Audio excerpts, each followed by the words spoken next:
Yeah, we're in the Canangra National Park. It's been great driving through a bit of snow. Having a look at the lookout.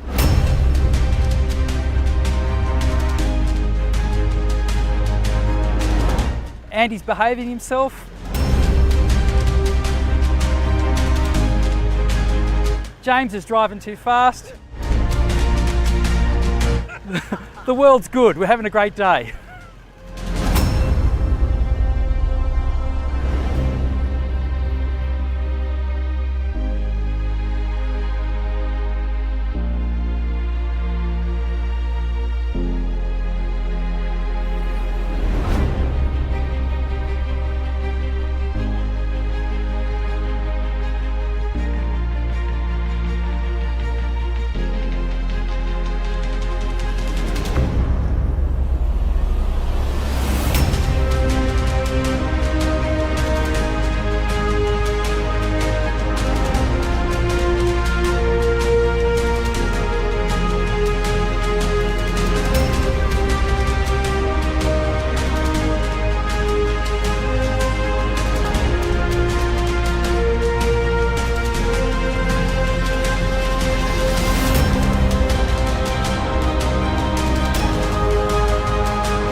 Sunday of our weekend trip through Abercrombie National Park, leading a trip of 5 cars.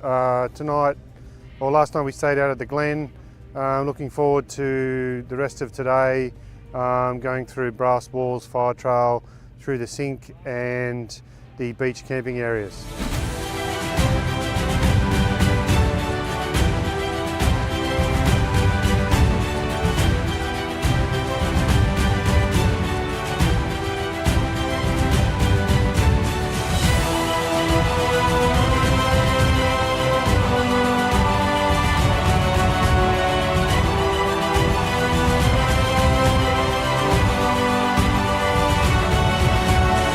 Hi, we've just stopped here for morning tea. It's called The Beach, which customary morning tea stop after camping at the Glen last night, which was a great evening around the campfire.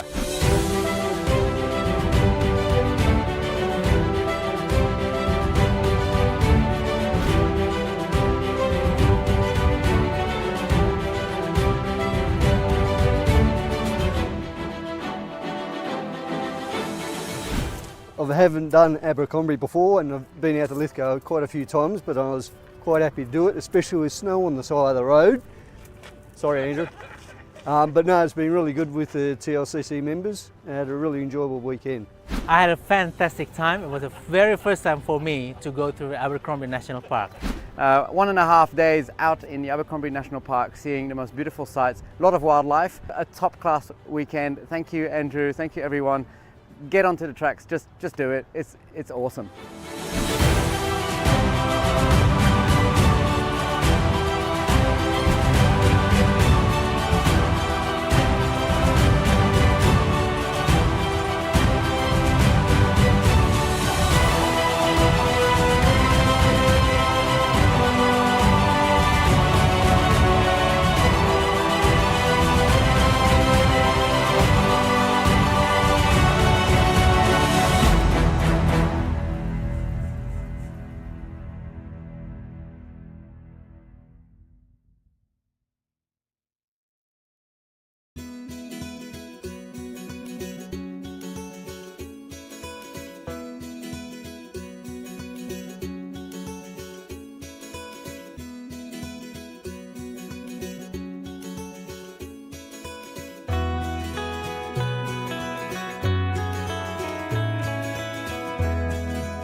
Okay, good evening everybody.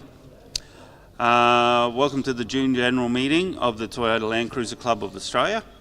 I'm Tony Spirenberg, the TLCC President. On my left is our Vice President Scott Jameson. On my right is our Treasurer Mark Willick. Our Secretary Mark Siller is an apology tonight. We have Norma graciously filling in. Thank you, Norma. Are there any new members here tonight? Please raise your hand if you are. There is not. If there are some online, welcome to the club. I hope you have an enjoyable membership with us. This general meeting is being live streamed on the TLCC YouTube channel, youtube.com/TLCC Australia. If you wish to rewatch the video stream, you do not need to have a Google or YouTube account. We encourage interaction and chats on our live stream, but to do that you will need to log in to chat directly into the YouTube live stream. Members present, if you wish to speak during the meeting, please raise your hand. A microphone will be brought over to you, and that's for the benefit of the live stream. Present members as per the attendance book. Apologies, we have Mark Siller as an apology. We also have Brian, who is an apology, as well as John Kenny, who is filling in for Brian. So Gordo will hopefully do a land manager report for us. Are there any other apologies? Mark Oliver is an apology. Denise and Darren Farmer. Darren. Denise and Darren Farmer. Denise and Darren Farmer. Any others? No? Okay. All right. Again, welcome to our June General Meeting. We have one of our favourite events coming up in the next weekend with our annual fireworks show at Coolangatta. There was great attendance at the Working Bee over the weekend. We had 20 people show up to assist in the preparations. Thank you to all of those people. I was myself one of them, and they worked me very, very hard. Did some road building, and we built the giant bonfire. It was quite fun, actually. I was, however, saddened to hear that once again, in the previous weeks up to that, the toilet block had again been mistreated, and a lot of work was required to clear up the mess. So I'd like to thank the people that did clear it up.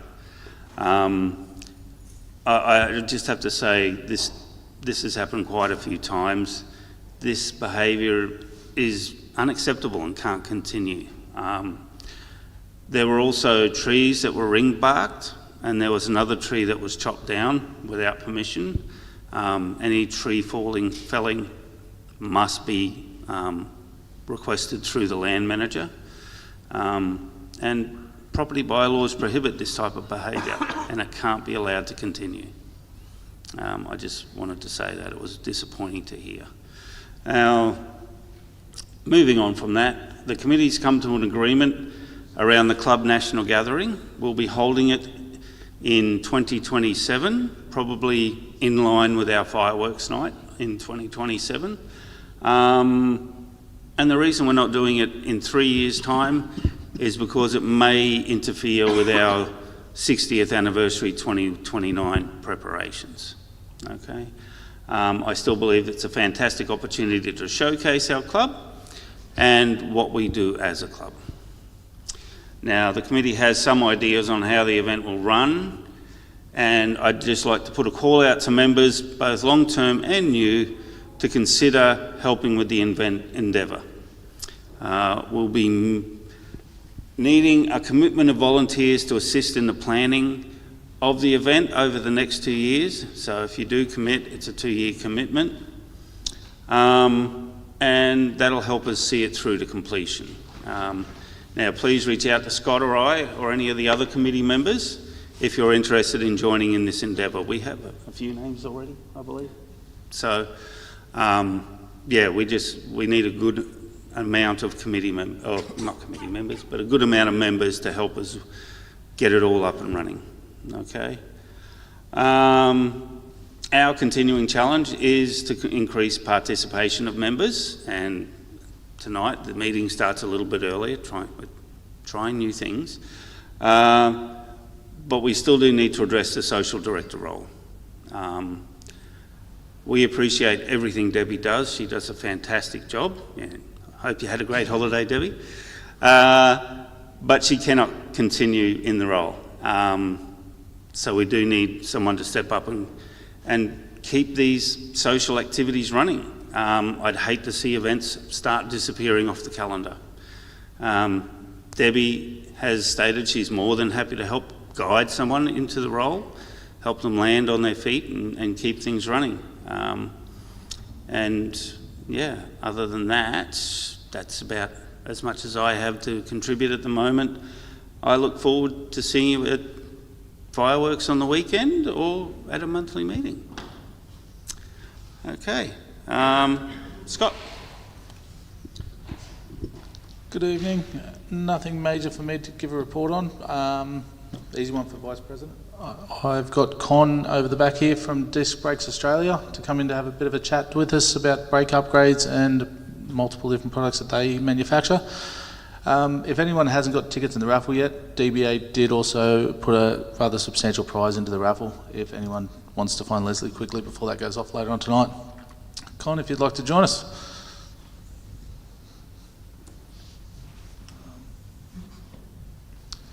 You can pick your side wherever you want, right on stage, up to you, mate. Thank you. Hello everyone, my name is Con. Thank you for the invite. Disc Brakes Australia.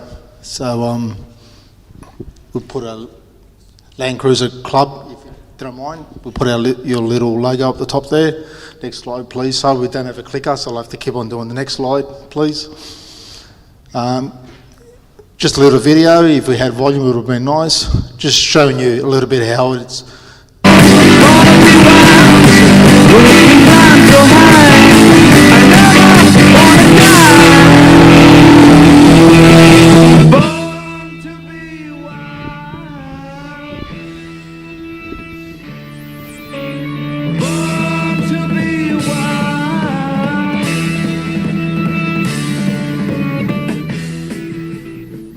Thank you. Next slide, please.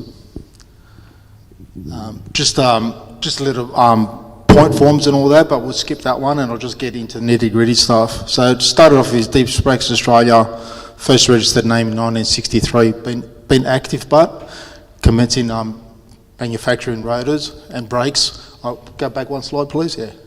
Since actually 1975, so this year we'll be hosting our 50 year anniversary. Just a lot of development, a lot of awards that's come through from the start of DBA to where we are today. DBA was just all about rotors all these decades ago, and since 2017-18 where we started introducing brake pads, in recent years the hydraulics, the brake upgrade kits, just to go with the market where the trend's going with all our vehicles. Next slide, please. Leader of innovation.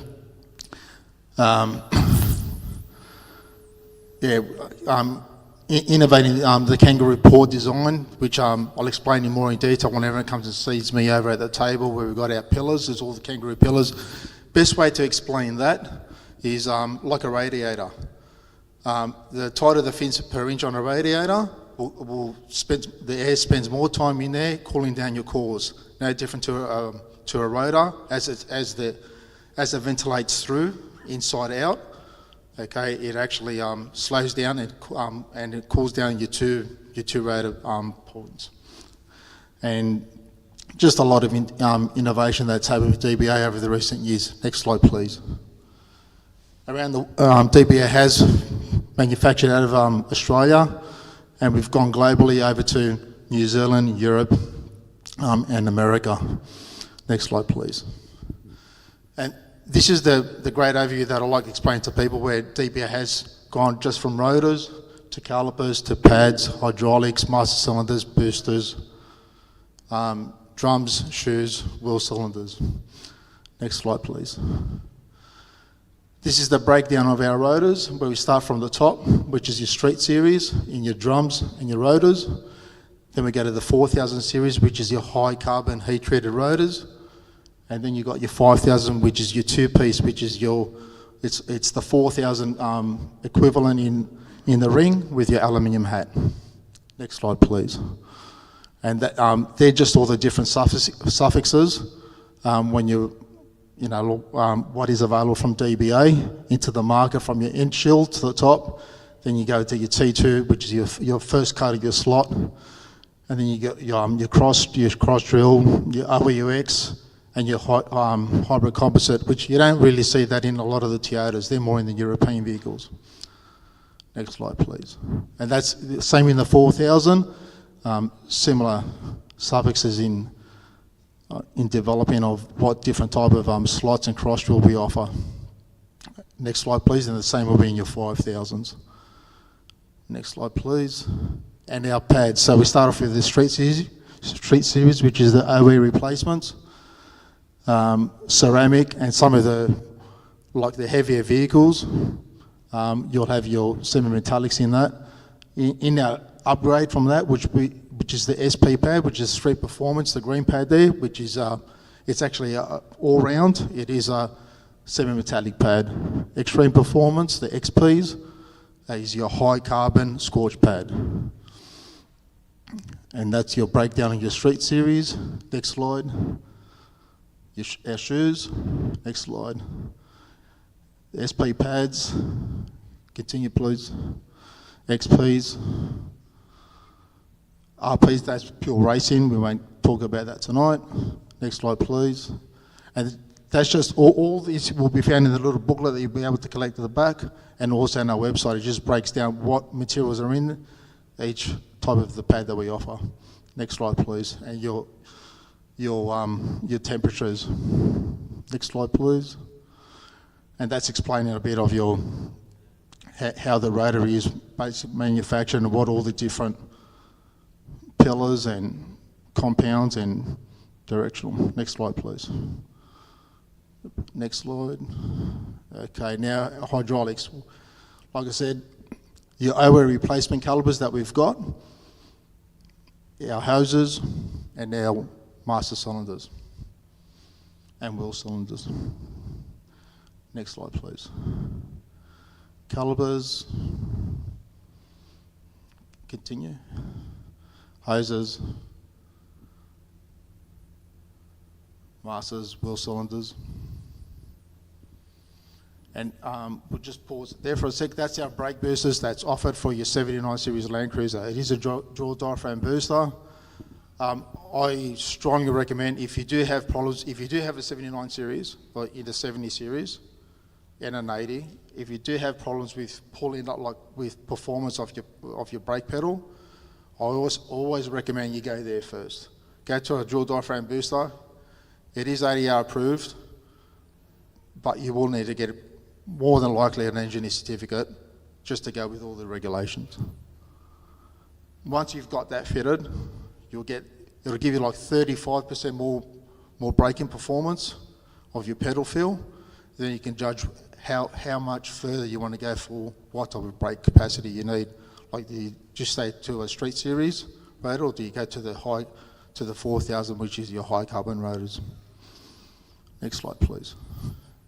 No one's got European cars here? No, we won't need that one. We'll also offer brake fluids, all the different brake fluids from your .3s, 4, 4.1s, 5.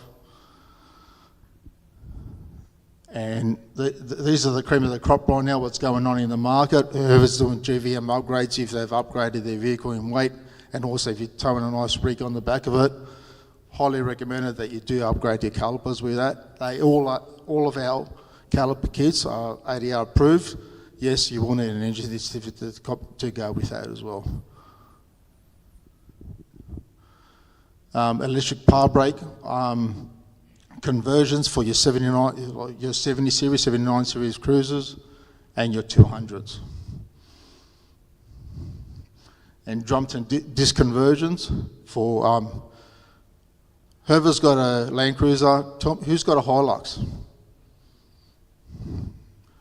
do you take it off-road a lot?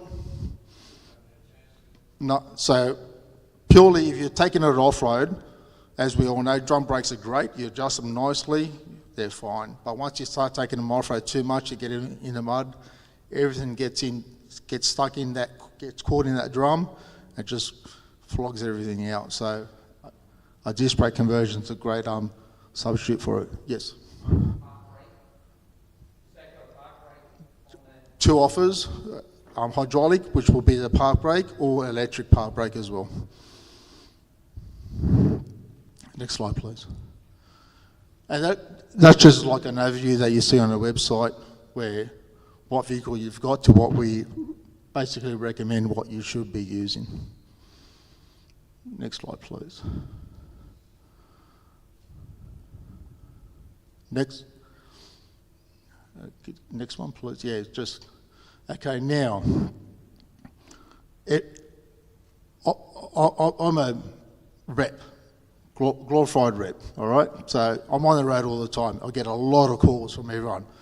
I've got this car. What do I put? I'm driving. I can't see the website. I tell everyone, get it on our website. Just go on our website, dba.com.au. It's free to everyone.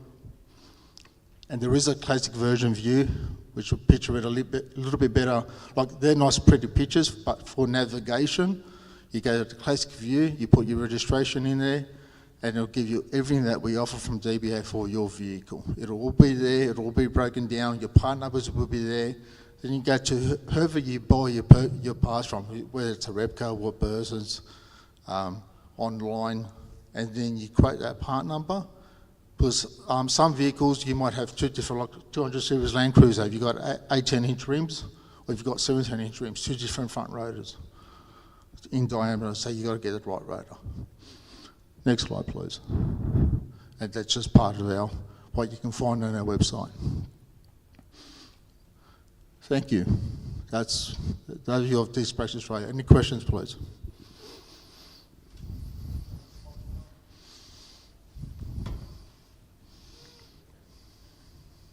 That's an easy one.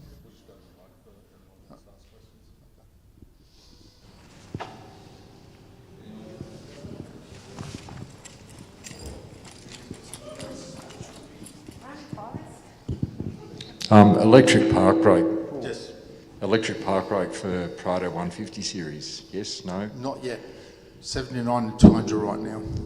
Coming for Prado? It will be coming, yeah. It will be coming, because anything that we release from DBA will be ADR approved. And ballpark cost? I was talking to a gentleman earlier on. We don't offer pricing to the public, unfortunately. We do that just to protect the market, where we've got our resellers, like our distributors. Okay. So whether you look online to get them, or if you've got, you might have a relationship with some of the brake specialists out there, or Race Brake Sydney, or your Repco dealer, or your Burson's dealer, or even your brake specialists, like if you live over the Shire, you've got Shire Brake and Clutch. Engadine, you've got Pepsi Engadine. Yep. You've got Thomas Brake and Clutch in Marrickville. Yeah, you've got Burt Brothers, you've got Brake Bonds over in Peakhurst. Yeah, there's a lot of great people out there that can offer and supply you. Yeah. Perfect. All right, thank you. You're welcome.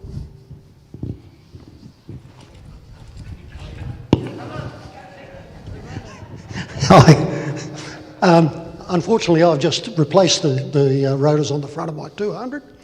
I've replaced them with slotted only, and I notice all yours are slotted, not drilled. What's your take on drilling?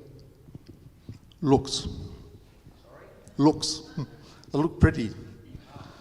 It's like a Ford. You put lipstick, it's still a Ford, isn't it? So, yeah. So there's no physical reason why? Look, I'm a mechanic by trade as well, right? And have a look. The best picture is, look at the race cars out there. Do the race cars have any cross-drill slotted rotors anymore? Look at the supercars. No, they don't. They've all got little hook slots. There was a purpose for that, because they used to crack all the time. So anything you start drilling out of material, okay, it just weakens that surface and that material, and it creates the fatigue and the cracks. And that's exactly what those cross drills do. They're great, they work, because it dissipates, it withdraws the heat. Because don't forget, a rotor ventilates inside out, not outside in. That's why your backing plate on the back of the rotor has got those little ducts, little louvers, and it attracts the air inside. As it ventilates out, that's all that heat that from friction. My throat's going dry. All right, so friction coefficient. So your two surfaces of your friction from your pad and your rotor, it's trying to release the gas. We call it the bad gas. Okay, and the heat. So the best way to do it is with a slot. In the old days, we used to do a lot of it with a cross drill, but because it's been there since like early days with Disc Brakes Australia, and a lot of the cars, some of the newer cars too, still do that with manufacturing, more so the European cars. But if you have a look at the European cars, they don't have as much of a slot than what we had developed.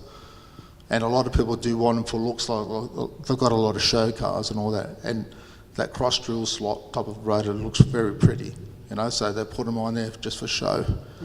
Yeah, so, and that's why we stepped away from that and introduced more of the different slots that we offer. Yeah, I did notice that on a video that I saw on YouTube that when they're drilled in line, there's a chance for that radial crack from the centre of the disc to the outer edge. Correct. So I went away from that and I just chose the slotted ones. Yeah, thank you. And you got a gentleman at the back there that thank you. He's actually chosen the right way to do it. He doesn't tow. He's got nothing heavy. Yes, he goes off road. He doesn't need slotting. He doesn't need any, not even slotted rotors. Flat faces is more than enough. Sometimes the best is stay to basics. So all you need is like a genuine pad type of thing, you know, just with a DBA rotor or just a street series pad to go with your standard rotor. That's all you really need to go to. It depends how you drive it, where you drive it, and what setup your car is and what setup your rig is as well.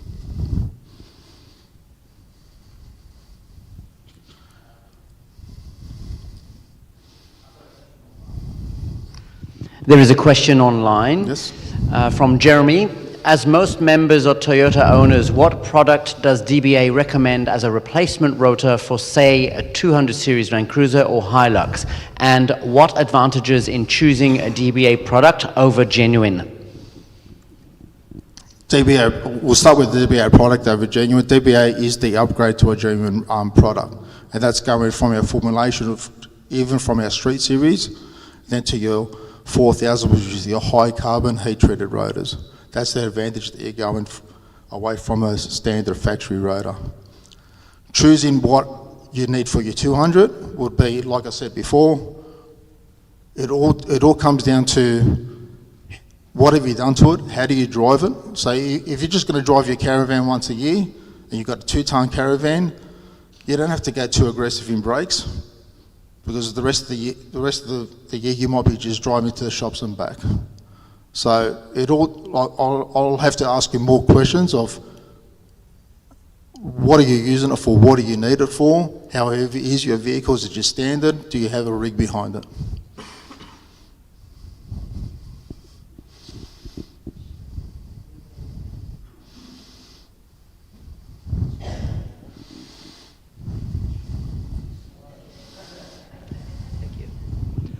I noticed on the pads that in the street series there was two. One had ceramic, one didn't. I couldn't read it. What's the difference between the two street pads? In your street series? Okay, some factory, like our street series pads, is an arrow replacement.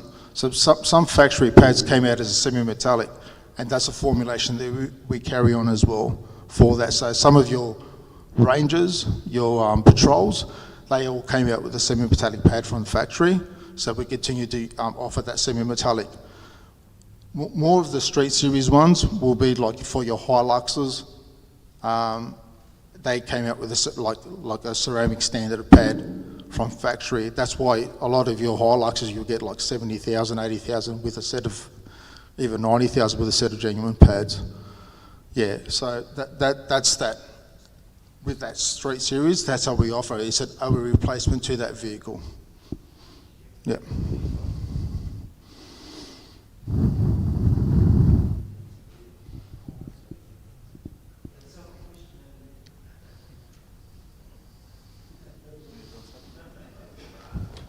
Good.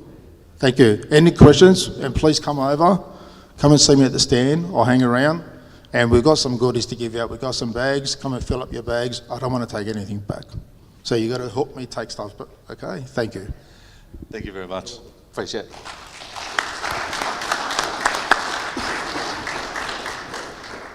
Thank you very much. Okay, Mark. Thank you, Tony, and good evening, everyone. Right, Treasurer's report for the month of May. We had cash receipts for the month of just over $13,000. That's membership fees of about $5,200 and magazine advertising of about $3,500.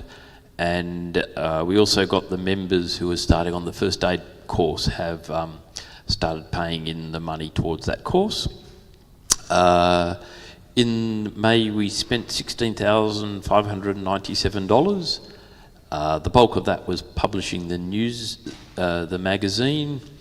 We had some general membership expenses. We hired the hall. We booked and paid for the first aid course, and we did a few other bits and pieces around the electrical course. So, as at the end of May, we have $372,912 in the bank, although most of that's on term deposit. So it's sort of running as we'd expect. We sort of get in enough money with the membership fees to pay our way throughout the year.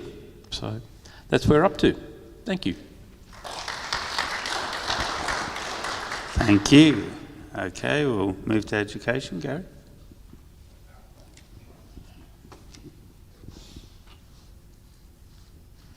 Good evening, everyone. Just running through the courses that we have had and that we're about to have.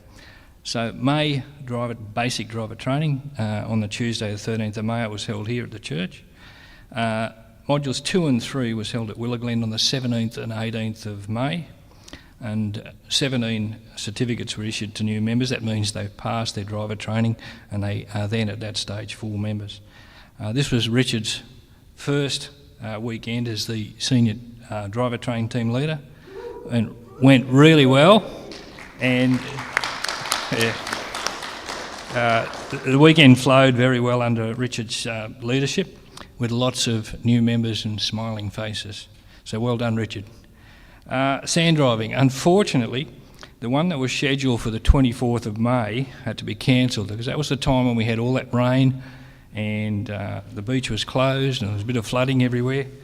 So Andrew and Mark have reorganised, and we're having another sand driving course on the 14th of June. Some people couldn't attend it initially, thought they could do the first one, but the course is pretty much full, so that'll be on, as I said, the 14th of June. So thanks to Mark and Andy for that, all good.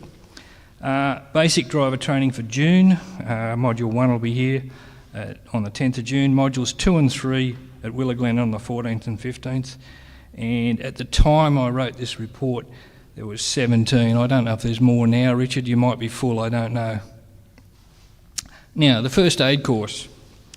Initially, when it was decided we were going to run the first aid course, I asked Alan to send out a email blast to membership. I got 37 replies, and I've only got 10 bookings. So where are the other 27, please? I want to fill that course, because otherwise, when we get a return from members and they say, yes, we're going to come and we're going to do the course, don't let things go by and don't fill out your obligation and actually do what you said you were going to do. So please, I've got 10 bookings left. I want that course full, please. Thank you. Okay, that's the 11th of October. What's the minimum number you'd like? The minimum number is 20. I've got 10. I need 10 more from that list of people that responded. So I'm not happy with the fact people respond and then don't follow through. So I want 10 more, please. We've got bird watching. That hasn't been run for a while, but got Chris Taylor and Marty Philipchek, who's a previous member of the TLCC. They'll be running the bird watching course at Coolandiilly on the 18th and 19th of October. There's a maximum of 10 participants. and the bookings for that will open on the 6th of September. The details are currently on the website and the CES. And just generally from education, dates and details of the HEMA navigation course, auto electrical chainsaw and towing, they're already up on the websites and that, so just have a look if you're uncertain, but if you want to come along, the booking hasn't started yet. And as usual with education, I'm always looking for courses, always looking for people to present things. So if you've got an idea about something, just have a word to me and we'll see if we can make it into a course for the club. Thank you.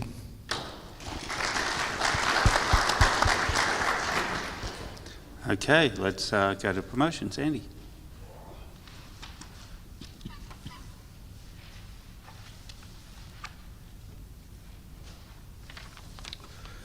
Evening all. As stated at the last meeting, so as you would have noticed in the recent edition of the TLCC News, our new advertiser, which is Maxliner, so their ads now in the TLCC News, and also with the Canvas seat cover company to appear in the July-August, and following on from that, we also have another 2 new full-page advertisers, which is James Baroud Rooftop Tents and the 70 Series store,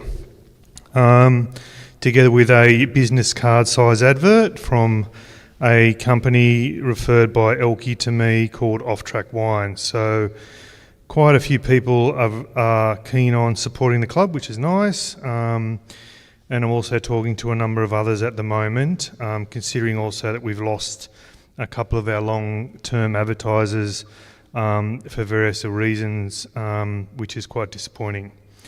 And as you would have noticed in the TLCC News and basically on Facebook, Maxliner put a competition up. It was a suggestion by me, quite disappointing. Can anyone guess how many entries we've had? 1. We have had 1 entry. I find it 100% disappointing that a new advertiser's come on board to the club, and the person's in here in the room tonight who has entered, and I'm gobsmacked that no one else has entered. I'll leave it at that. So hopefully I may get a few more entries over the next couple of days. I also picked up the magazines today from Hornsby. I have half a box here and I have another 2 boxes in the car. Some members have already picked some up, but if you'd like some copies to take to a mechanic, your workplace, a doctor's surgery, etc., I'm more than happy to get some more out of the back of my car, should you require some. Leading on to that is also, the club has obviously what we call the eMag, like it's a fantastic electronic version of that magazine. You can download it onto your PC and your iPad or whatever. It comes out about 2 to 3 weeks prior to the printed copy.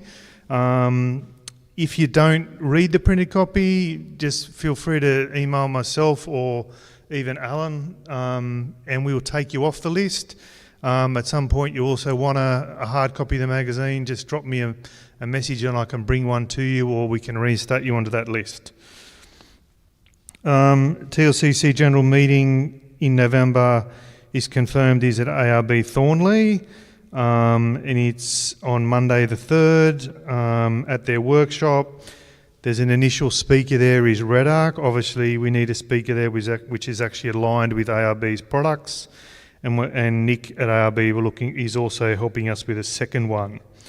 So there will also be food there provided by the club, similar to last year, sausage and onion sandwiches, drinks, but I'm also looking for some people who can help me on the night to serve food and cook the barbecue. That'd be great.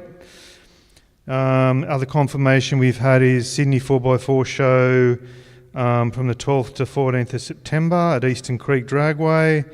We're actually, I think it's on site G13.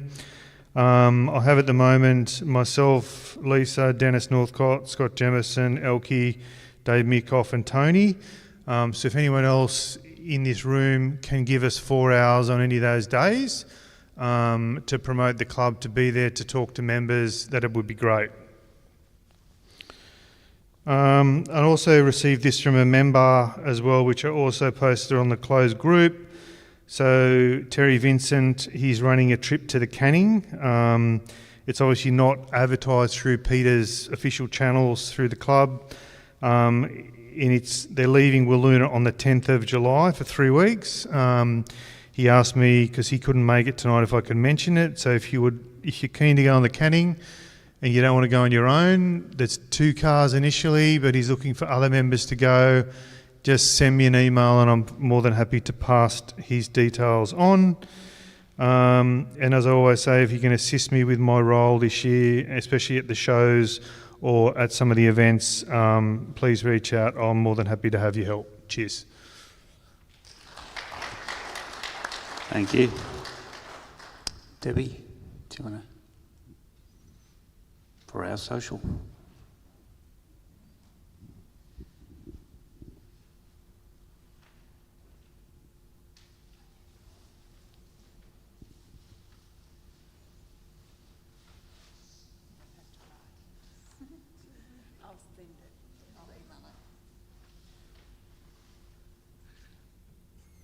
Hi everybody.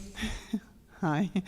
As we've said, fireworks are on this coming weekend. We've now got 293 people booked in to the event. 211 of those are members and 82 are guests, of which 76 of those guests are paid guests. So children under 5 don't pay. That's why there's a bit of a difference. So that's putting $760 back into our club account with those guest payments. 203 adults and 90 kids in total.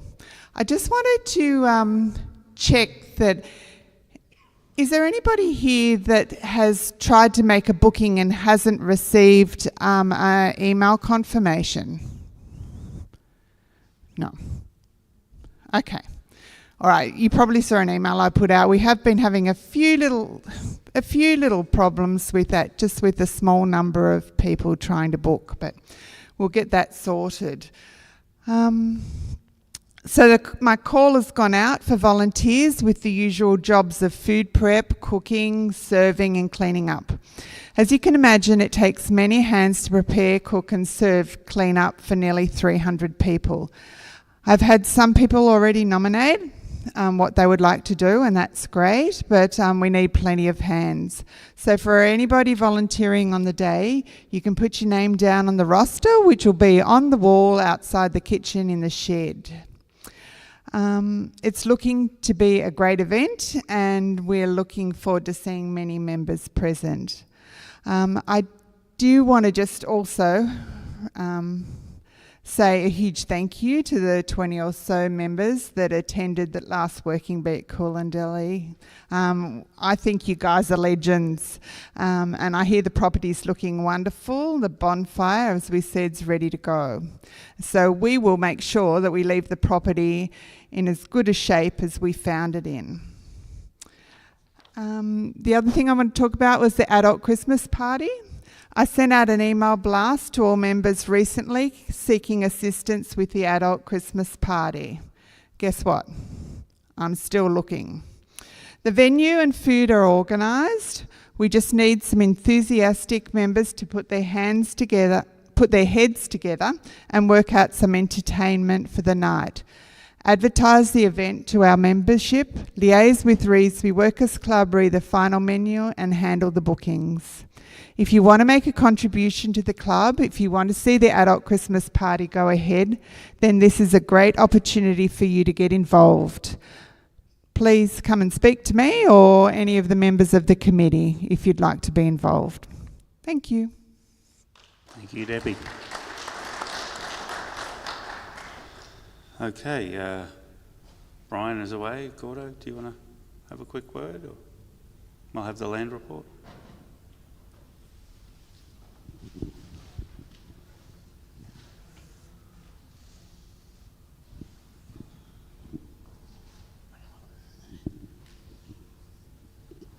Good evening, everybody. Since our last meeting, we've had 3 working bees, one at Willow Glen, to at Coolantilly. First of all, working bee at Willow Glen was the weekend that the weather forecasted heavy rains. Fortunately, we didn't get very much down there at all. It was quite dry weekend, but there was not a lot of members turned up. And the time that we were there, we were able to do quite a bit of cutting back of overgrowth around the tracks and a little bit of track work. We also started to put some gutter guard up on the sheds, which we still have quite a bit to do. So that'll happen on the next working bee. Now at Coolantilly, we had 2 working bees. The first working bee, we were mostly working on normal things that we do, because there wasn't a lot of members there again. We did quite a bit of work on K2 track. It was starting to get pretty rough. So we fixed all that up, or as best we could do anyway. And for anybody going down there, Wambian Caves Road is quite good, but it has its potholes, as it always has, but nothing serious. Bit of overgrowth on the sides of the roads you've got to watch out for, but after that, good. As the President mentioned early in the piece, this last weekend was mostly on the bonfire. Putting up the bunting, getting everything ready for the fireworks. We had a good turnout of members, which made everything a lot easier. We did a little bit more track work and just generally tidied everything up. The property itself is looking very good as I've ever seen it. So everybody should enjoy themselves this weekend. That's all for now. Thank you.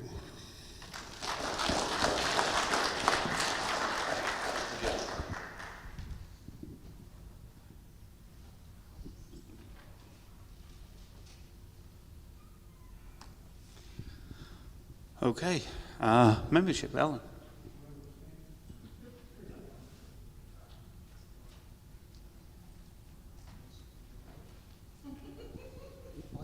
Wonderful system, thank you. Down. Good evening all. Let's see, we've had 8 new memberships with 8 vehicles, and we've had 3 renewals, still a couple of those coming in. Currently 874 memberships, which include 24 life, and there are 271 email-only recipients for the news. Thank you. Short and sweet. Thank you, Alan. Okay, activities, Pedro.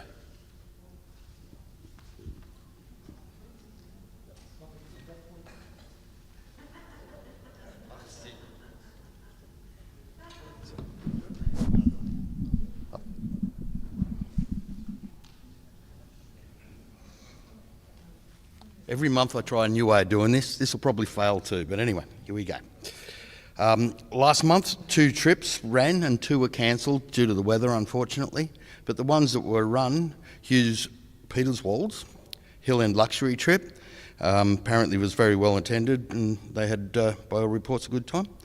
And Scott ran the last of the Bridle track and Upper Turon trips, which was well attended by, and the reports come, and Scott's got a video presentation of that later. 14 adults and 3 kids, 8 cars on that one, so that was a good run. That was the last of the Turon trips that came out of that reconnaissance planning trip. So if anybody went on any of those trips and now want to run their own version of that trip, I will do everything I can possibly to help you get that off the ground. It's been a very popular trip. It's a great trip, as I think anybody that in the room that's done it will attest to. It's planned out in a way that it starts out soft and gets progressively more technical as the weekend progresses, finishes with a hard little pinch, and it's just great fun, and we get to see Hill End, Safala, the Bridle track, and some of the classic locations around that area. This month we've got the Lake Air Googs track that Michael Cassidy and his partner, I always forget her name and I apologise for that, I think it's Liz, are leading 10 cars. I forgot to write down how many people are on that one, but that's going to be a great trip, and they're going to be there at the right time with Lake Air receiving all the water, and the Googs track and stuff will be good. It's a long trip. They're taking nearly a month to do it. 6,000 Ks. Be a great trip, and I was really happy to see Michael get that one off the ground, and was fully booked within a few weeks, unfortunately, but that's the way it is with these big trips. The midwinter solstice, I suppose it's not really a trip because we're going to get down to Willow Glen and try and camp somewhere away from the shed, have a bit of a bonfire as befitting the longest night of the year, and it actually is the longest night of the year this year. The dates lined up really well. And so far, I've had 30 people put in bookings to come to that. 16 kids, 30 adults, 16 kids. And they're all going to freeze some unmentionable parts off down there at that time of the year. But maybe the bonfire will keep them warm. The other thing that's planned that I should mention at this point is the Funcana. We're going to run that through the trips booking page to take the weight off social. Jason Davis is going to head up the crew on that one. It's going to be the October long weekend. The way we're trying to plan it, not knowing at this point how many people are going to turn up and come along, is to make it sort of scalable. So with that in mind, we've got a plan to cover that anyway. So if it turns out to be a big event, we can scale it up, ramp it up pretty easily. And if not many people decide to come along, that's okay too. On that note, I would like to see it turn into a big event. I'd like to see it become an annual thing again, and possibly replace the Willow Glen Challenge, which personally I really miss. The camaraderie that we had of the 120 people of volunteers that got in the shed and had dinner down there and spent a week and a half on the property is where I got to know most of the people in this room that I really appreciate. So I'd like to see that kick off, and under Jason's guidance, it's going to be a good event. Thanks everybody, have a great night. Thank you, Pedro. Okay, do we have any general business or questions from members? Elkie, I believe you have something.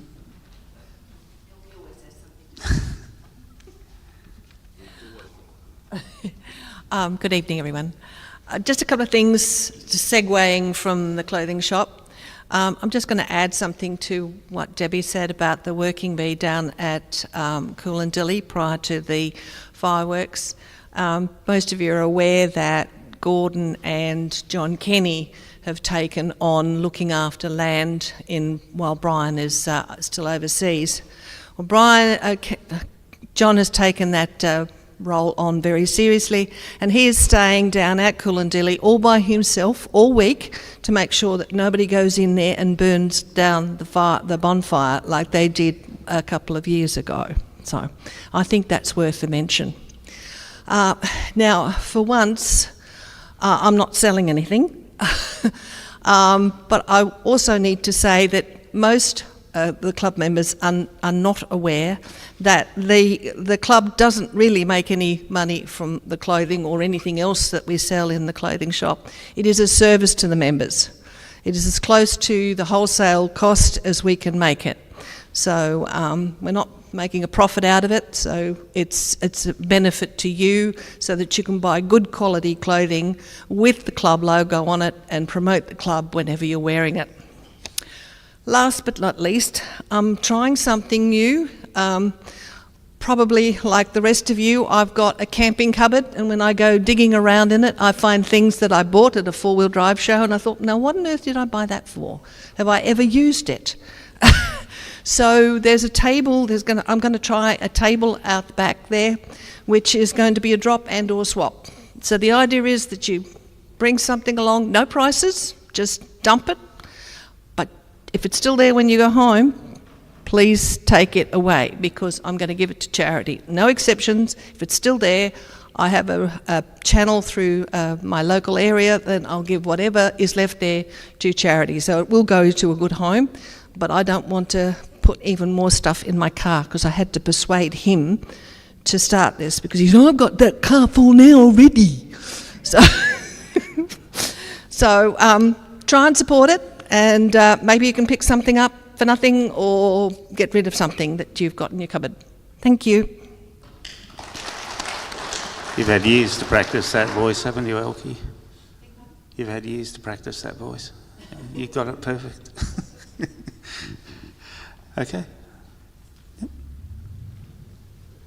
Hello, everybody. I hope you can hear me. Thank you. On the drop and swap table, we have put some of the Ghoul Boy DVDs. They're all brand new, and they were donated by the Ghoul Boys and Andrew Boyd. He helped us get those for the club. So thank you, Andy. So please help yourself, because we don't want to take them home, and we do have many, many more in the box at home that we'll bring to each meeting. So please grab those DVDs. Thank you. Thank you. Okay, is there any other general business? Questions? Oh, Richard?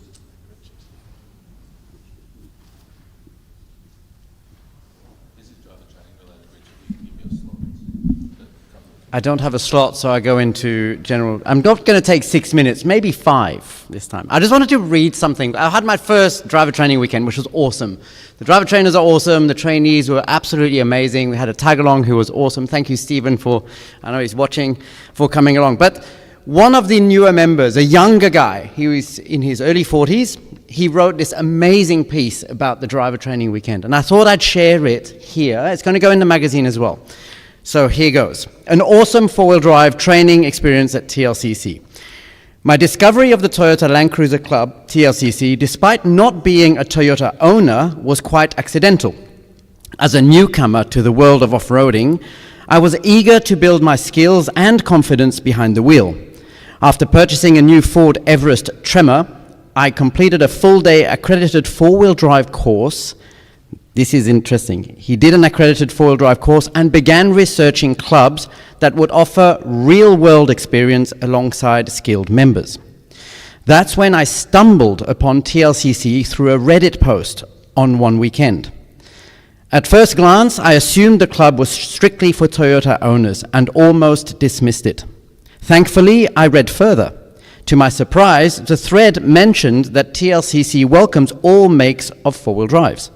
Curiosity piqued. I checked out the club's website on a Monday morning and noticed they held monthly meetings on the first Monday of each month, which happened to be the same day. That very evening, without knowing what to expect or even if I'd be welcomed, I showed up. From the moment I arrived, I was warmly greeted by everyone. Thank you, those at the front door, obviously made a very good impression. The sense of community was palpable. At the meeting, I learned about the mandatory driver training required to participate in club trips, and I signed up after, though I had little idea what I was in for. I assumed it would be similar to the accredited course I'd just completed, some light driving and a few hours of theory. But from the moment I attended Module 1, I knew this was going to be something quite different. That evening, I met Gary, an embodiment of patience, calm, and experience. Well done, Gary. Nice one, right? This is a great write-up. I'm sure you agree. It's not over yet. Module 1 focused on the fundamentals of four-wheel drive vehicles, including systems, safety, procedures, and an overview of Modules 2 and 3. It became clear this training would go far beyond anything I'd learned the previous week. I remind you, that's an accredited training course. We were encouraged to prepare thoroughly for the training weekend ahead. When the weekend finally arrived, I set off from South Sydney at 4:30 a.m. on a freezing morning, headed for Willow Glen. I arrived to a cheerful group of volunteer trainers and trainee trainers, forming what looked like a small yellow army. Their energy and enthusiasm to help newcomers skill up were immediately reassuring. I joined the Module 2 group on Saturday, which covers basic off-road driving techniques. This hands-on experience was a game changer. Unlike the one-on-one training I'd had before, this format was deeply immersive. Multiple trainers guided us through each step, offered feedback, and were somehow always present at the trickiest parts of the track, like guardian angels appearing just when needed. I love that bit, it's so good. Guardian angels, that's a new one. From hill ascents and descents, opposing wheel articulation exercises to handling side slopes and ruts, nothing was overlooked. The road building session and the merry-go-round drill were especially eye-opening, giving me the confidence I needed for real-world tracks. We wrapped up the day with that's David Coombs' exhilarating night property ride. At first intimidating, it quickly turned into a thrilling recap of everything we'd learned throughout the day, solidifying both skills and confidence. What struck me most was the trainers' dedication. They spent the entire day walking the tracks, projecting their voices, repeating instructions with patience, and offering corrections with kindness. Not once did anyone show frustration or fatigue. It was as if empathy and enthusiasm had been served to each of them for breakfast. That evening, the camaraderie continued. Though we'd had a long day, no one seemed tired. The club's president, Tony, and vice president Scott gave a surprise visit to join us and personally learn from us on how we would like to see the club support them. It was a wonderful gesture from them towards the new members. Around the fire in the iconic TLCC shed, we shared drinks, laughs, and stories. I felt like I was joining a family. Sunday, Module 3, an essential course on vehicle recovery. It was well-structured, sessions on recovery tools and techniques, soft and metal shackles, snap straps, anchor points, recovery boards, and winches. We practiced mock recoveries and learned safe methods in realistic scenarios. By the end of the weekend, I felt I had grown tremendously, not just in skill, but in confidence. More importantly, I felt connected to a remarkable community united by a shared love for off-roading. The TLCC DNA. Camaraderie, knowledge sharing, and safety was present in every person I met. And I think that extends to everybody here and online and everybody in the club. As I drove home that Sunday afternoon, I felt incredibly proud to be part of such a dedicated and passionate group. Congratulations, everyone. TLCC has been around for over 55 years, and it's easy to see why. The legacy continues thanks to volunteers who give up their weekends to help newcomers like me chase off their off-road dreams. Massive thanks and kudos to every trainer and trainee trainer who made this experience unforgettable. I look forward to many more adventures with TLCC by Vamsi. So I'd like to thank Vamsi for taking the time to write this, and I think it's first of all, and then secondly, I'd like to thank Tony and Scott for coming down that weekend and spending the time with the new trainees. That doesn't happen very often, and I think we can give them a big clap for doing that because they took time out of their day. And it showed care. It showed care that the driver training is not this little module that's just operating away from everything. It brought everything together. And I told the trainees at the end of the merry-go-round, they're still shaking like this. I said, the vice president and the president are here. Make sure you talk to them because it doesn't happen very often. And I can tell you, I think they did, right? Yeah. So well done and thank you. And you showed up the next week? Yes, exactly. And Vamsi came on the trip with Scott the very next weekend. Shaking, but confident. So that write-up is not just for driver training. This is for the entire club, because this boy has seen what the club is. And I think when he talks about the DNA, the TLC DNA, camaraderie, knowledge sharing, and safety, I think that extends to the entire club. So I think whatever we're doing as an entire club all together, I think bloody hell, we're doing a good job. So my hand goes out to everybody working B, driver trainers, committee, everybody watching online, because seriously, we got it. Thank you. Thank you. I actually remember him. I remember him saying to me after I asked him the question, so when are you going on your first trip? And he turned around and says, oh, I want to get a bit more confident first. And I said, how are you going to do that if you don't go on a trip? So I guess that line worked, because the next week he was with Scott on a trip. And I would say to people that run trips, if a new member wants to go on a trip and you're full, make a bit of room. Let them in, take them along, show them how good it can be. All right. Any other general business? Oh, that's right. We have some videos from trips.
Can I jump in? Can I jump in? Go ahead. Just to give a little bit of context to the two videos. The first one, of course, was the Turon trip, and the second one, the second one was the Darling River Run. So if you get to the Tilpa Hotel, the TLC is very prominently marked. If you've been to Tilpa, everybody writes their name on the walls and stuff like that. The TLC, you've got to hunt out. It's prominent. You'll see it. And apparently, we've got a question online. Richard's going to throw to us. Yes, we have a question from Anthony. What is Fun Kana for new members or people who are not car people? So if you could just maybe explain a little bit what it is. Thank you. Okay, Fun Kana. Gymkhana for horses. Similar sort of event. It's not racing. It's not timed in any way. They're fun events. Possibly your passenger will have to hold a full mug of water and drive around smoothly so you don't spill it all over him or her. One of my favourites, because I was a champion, was Spear a Spud, where they threw a bag of potatoes in a field and you went around spearing it, and winner got the most potatoes. We've had... Sorry? Reversing into parking bays, pulling up to posts with golf balls balanced on the top, touching the post without knocking the golf ball off, and then reversing up to another one. So it's just, skill events, skill-based events, and fun events, stupid events, anything will give the reason to have a poke at the other person when they couldn't do it or did well at it in the shed that night when we all go back there. And again, it's about trying to build the community of the club back up to what I remember of the days of the challenge, where it was just such an awesome community. And as Richard alluded to with the driver training and the people coming through, it's I think we've been missing that in the last couple of years, and would love to see it back to what it was. Thanks, everybody. Thank you, Pete. I think that's an important thing. We are a social club. So the more social we are, the more we're doing club things. So, general business from committee. Scott, anything? Mark? Norma? Pete, you just had your turn. Alan? Gary? No? Debbie? No? No? Okay. Leslie? The most important part of the night. The prizes. Con, if you don't mind, we'll get you to help us do our raffle. Con, come on down. Pardon? Okay. I need to give it a good spin. So, I can read. Oh, right, okay.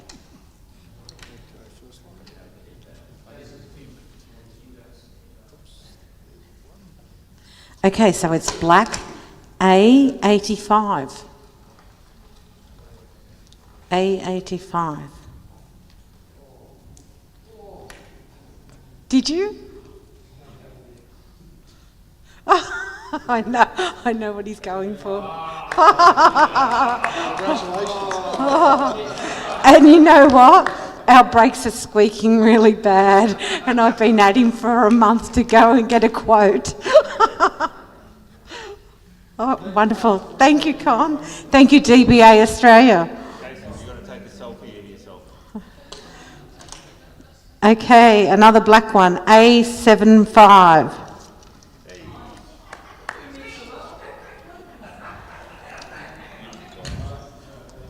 I did not buy them. So we have a couple of gift vouchers here that can be used at Super Cheap Auto, Rebel, BCF or MacPack. That is a camera that you can mount to your car, and record. We have a gear bag, we have a collapsible sink and a dirty gear bag.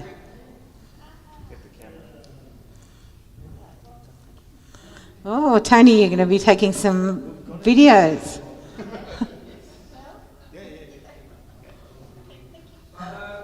Photo over with Jason. He's all excited. I haven't seen him this excited, I think, since before we got married. Okay, so we have a yellow D4. I think that's a 4. D4? Yes. Oh, go Scotty. We have an orange D19. D19 orange. Ah, look, we have another winner. Are you trying to break my record, John? Anthony, woot. Okay, this time we have a black A48. A48.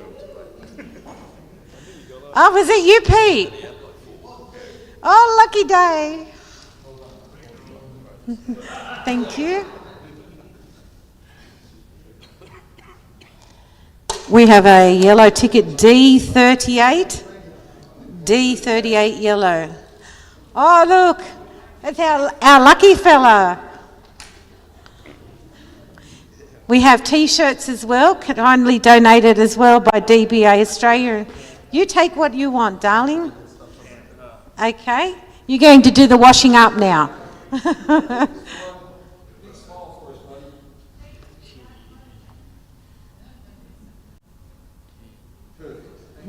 Next one is a black A72.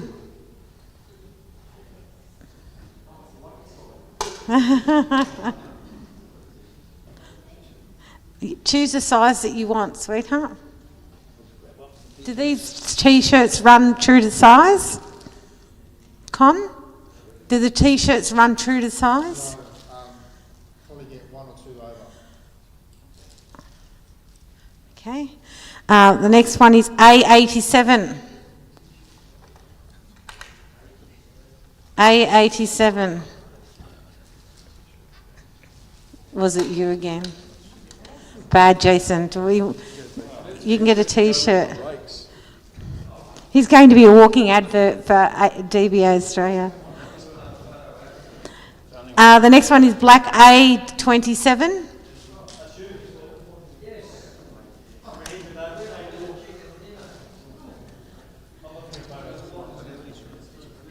There's heaps.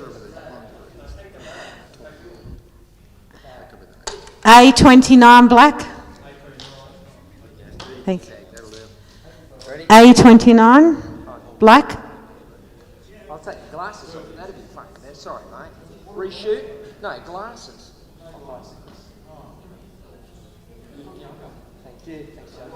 Thank you. So Max, we've got T-shirts left. Do you want to put them up? So go 2 sizes bigger. Yeah, I think we'll just put the T-shirts out. Does anyone want a DBA Australia T-shirt? So if you want a DBA T-shirt Australia, come on up and help yourself. He might want you to promote his bags up the back there too. His bags? Yes. Okay. Oh, Con. Back to Scott. Yeah. Please come and grab a bag from the back. Okay, probably 1 per family so everyone can get one. If you need more after that, just let Scott know. Scott will reach out to me and I'll get some more bags for you. Okay. Let's get the DBA Australia name out there and thank them very much for coming tonight. Thank you, Con. Thank you for your gifts.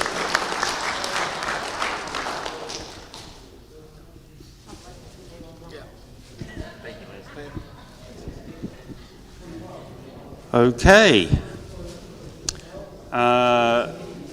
The next TLCC general meeting will be held on Monday, July 7 at 7:30 again. right here at the Liberty Hill Christian Centre. Thank you very much.